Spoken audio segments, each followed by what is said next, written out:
Hello, I'm back with Resist 35 Profiles of Ordinary People Who Rose Up Against Tyranny and Injustice.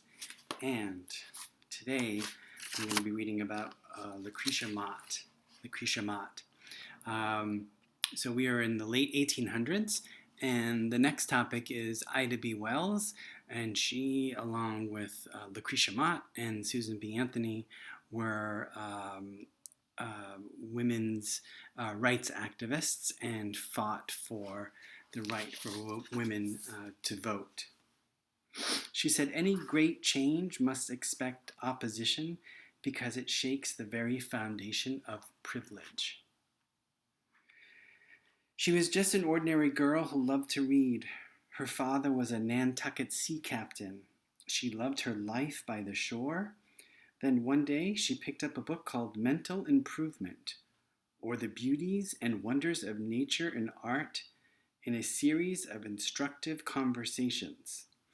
That was the title of the book, by a woman named Priscilla Wakefield. The book had a lot of valuable lessons about life by the sea, whaling and seashells, stained glass, and the art of navigation.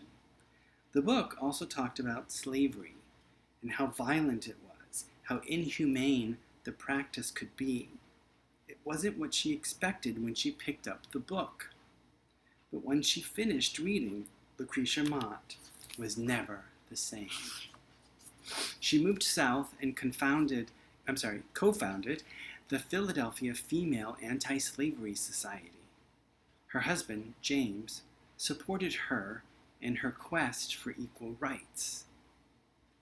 Together, they made their Philadelphia home a stop on the Underground Railroad, a secret alliance of citizens who worked together to help enslaved people escape from the South to the North.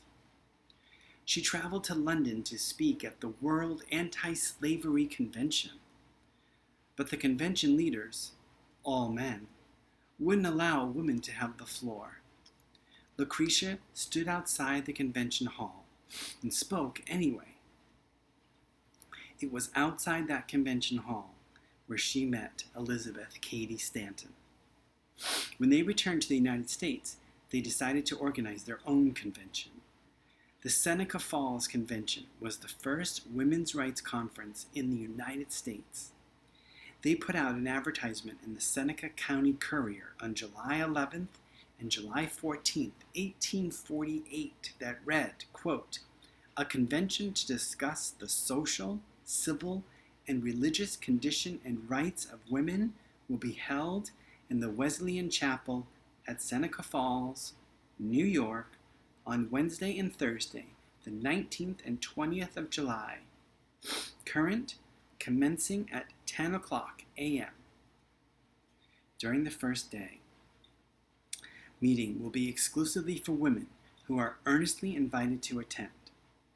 The public generally are invited to be present on the second day, when Lucretia Mott of Philadelphia and other ladies and gentlemen will address the convention." More than 200 women showed up on the first day, more than Lucretia and Elizabeth had ever hoped for. Elizabeth wrote an equal rights version of the Declaration of Independence because the original, we know, did not include women.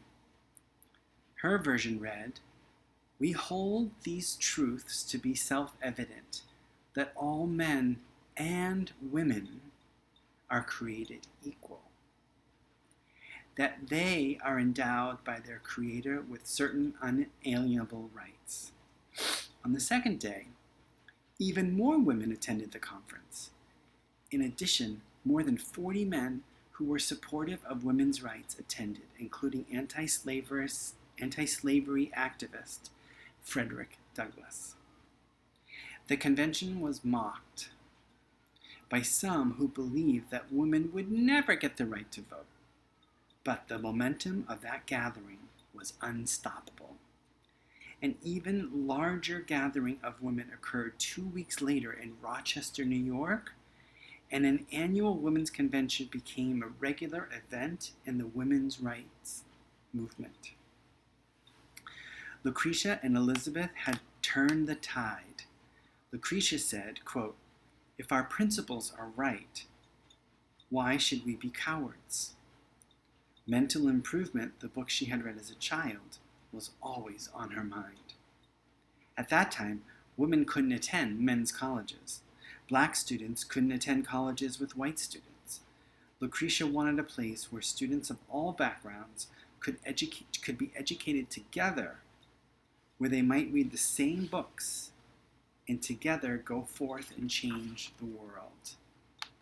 The college that she co-founded was called Swarthmore, and to this day, it's still considered one of the finest colleges in America.